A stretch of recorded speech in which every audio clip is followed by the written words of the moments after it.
Hortaz nik uste ere gizarte mailan erronka dela eta halako proiektuen nik uste haientzako oso baliagarriak direla, esandakoagatik agian bigarren aukera hori edukitzeko.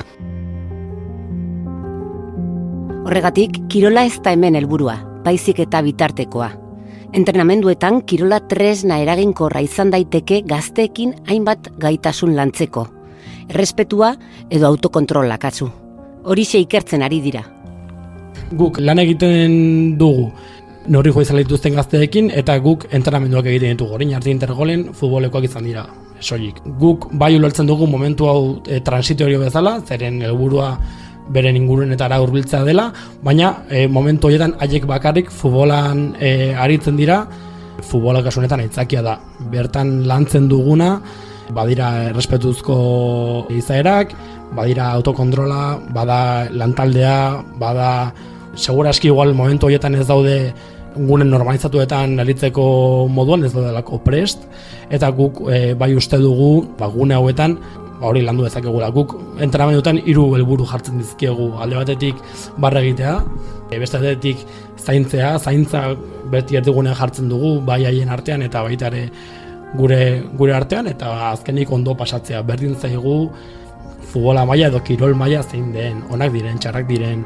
Eta batez ere eraginkortasuna hortan ikusi dugu, ez? Hasieran pixkat derrigortuak joan daitezkela eta azkenean neurriak amaituta gero segitu nahi dute. Hortaz, haientzat garrantzitsua izan den zerbait dela ikusi dugu, eta gero ikerketa aldetik ere, hori...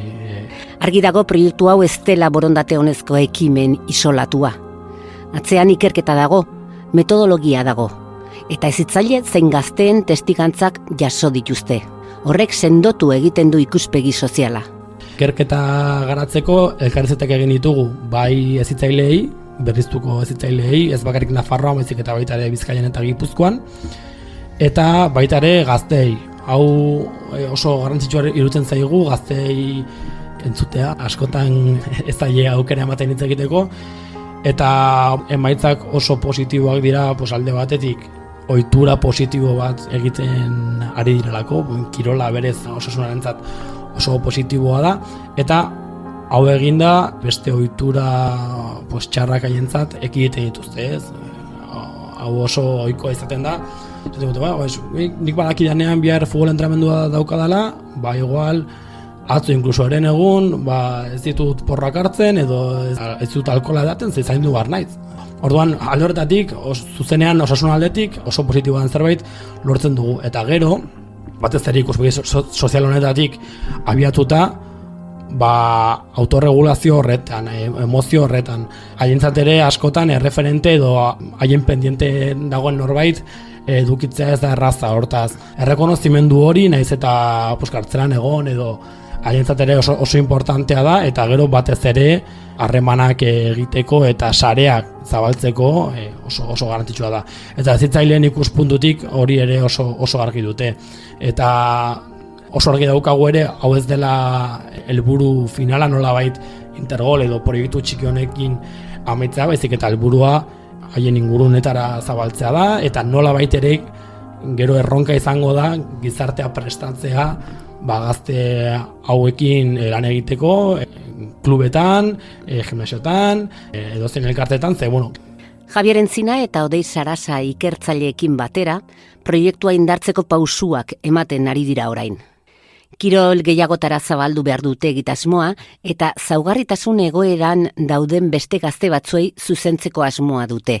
Beraz, kirola inklusiorako zeharkako tresna bihurtzea da asmoa, praktikatzen duten diziplinatik haratago. Hori da batez ere helburua, eta orain hasi berriak gara beste arlo batzutan lan egiten, beste entitate batzuei irekitzeko intentzioa dago, hasi berriak gara orain boxeoarekin, zeren baita ere kirol eskaintza zabaltzea interesgarria iruditzen zaigu eta ezinbestekoa, ez bakarrik futbola, baizik eta igual boxeoa eta etorkizunean saskibaloia edo errugbia, eta modu honetan, proiektu txikian osoki funtzionatu duen zerbait, zabaltzea du helburu honek, eta ez bakarrik neurri judiziala dituzten gazteekin, baizik eta Nafarroko gobernuarekin ere beste behar batzuk sumatzen balin badituzte, igual zaurgarritasun egoeran dauden beste profil edo kolektibo batzuekin lan egiteko irekitzeko intentzioa daukagu. Bigarren aukera horren bila, boxeoa izanen da programa honetan jorratuko duten beste kirola. Rin batean ukabilkada ibiltzeak, kolpeka aritzeak, zalantzak sortzen ditu. Ez dute ordea edonola hartu erabaki hau. Boxeoa arlo horretan ez da zientifikoki asko landu, ikerketa nahiko gutxi daude, baina egia da profil hauekin, batez ere neurri jo bezala dituzten gazteekin, boxeoa egia da badela kirola erregia nolabait, ez? Pelikuletan ikusten dugu. Bai, pelikuletan ikusten dugu eta berez errealitate bat da, gure marginatuetan egiten den kirola da, eta askotan igual indarkerien aldetik eta Antonio bezala ulertzen da hau, ez? Neurri jo bezala dituzten gazteekin boxeoa egitea igual ez da onuragarria, ez? Noai moda dago, gainera, gazteen artean. Bai, eta horregatik oso onuragarria izan daitekeela uste dugu, hasi berriak gara eta egia da oso potentea dena gazteentzat, bai motibatzen dituelako. Eta gero ere, naiz eta kanpotik igual ala ez ikusi, boxeoaren bitartez, zenbait gauza kontrolatzen dira, impulso horietatik, emozionalki kontrolatzeagatik, igual indarkeria erabiltzen balin baduzu zure frustrazioa, zure estresa ganatzeko boxeo gune hori baduzu eta ez duzuk horretik kanpo egin behar. Adibidez, boxeoan binakako rato bat bilakatzen da, baina beti errespetuz. Gainera nik bilatzen zaitut, orain hemen jo, modu honetan oso indartsuari zara. Ez, bakalago joan. Hor autorregulazioare asko lantzen da eta hori oso pozik gaudela, orain hasiera honetan gaude eta oso gogotsu gauditza bai. Esan bezala, hau bidearen hasiera besterik ez da. Helburua da 2020erako proiektu zabalago batean garatzea. Kirol gehiago, entitate gehiago eta gazteak beren ingurune naturaletara bueltatzeko ibilbidea egituratzea. Badirudi kirolaren bidez sare sendo bat eraikitzen ari direla. Hau nolabait abiapuntu bat da.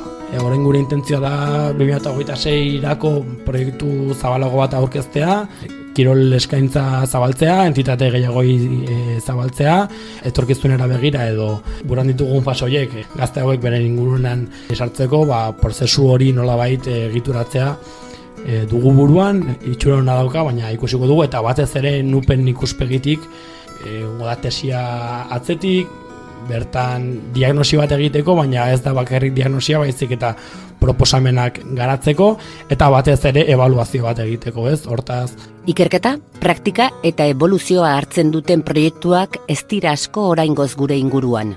Hortaz, literatura zientifikoa eskasa da. Neurri judizialekin gutxienez ikerketaren ikuspuntuan Estatu Batuetan izaten dira orokorrean. Ez dago esan bezala asko publikatua, baina Estatu Batuetan izaten da gehien bat. Eta nik uste bai azken urteotan ez unibertsitate mailan, baina bai entitateen aldetik, kirola erreminta bezala erabili izan da. Eta egia da, hirugarren sektoreko entitateek pisu handia izan dutela honelako ekimenak garatzen. Orain ere kirol federazioek begirada horretatik lanak egin dituztela, baina zientifikoki gure babesa nolabait eskaintzen duten proiektuak ez ditugu ikusi bai Estatu Batuetan baten bat izan da, berez ere boxeoa oso nabarmena izan da, baita ere garrantzi handia eman zaio monitoreak hezitzaileak izateari edo ikuspegi sozial izateari, baina baita ere kirol baten aditua den norbait ere bertan egoteari garrantzi handia eman diote. Pintzela batzuk egon dira, baina bere zalakorik ez dut esango ia ez dela egon, baina bai.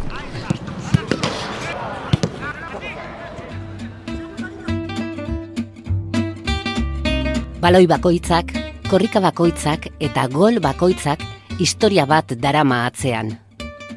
Kirolak ez du iragana ezabatzen, baina etorkizun berri bat marrazteko aukera ematen du. Eta aukera horretan dago, askotan, bazterketaren eta parte hartzearen arteko aldea. Eskerrik asko entzule zure harretagatik. Datorren hilabetean beste gai bati helduko diogu. Bitartean, zientzia puntu-puntuan. Zientzia puntu-puntuan entzun duzu. Nafarroako Unibertsitate Publikoaren podcasta. Gozatu zientziaz. Laguntzaileak Nafarroko Gobernua eta Zientziarako eta Teknologiarako Espainiako Fundazioa, Zientzia, Berrikuntza eta Unibertsitate Ministerioa.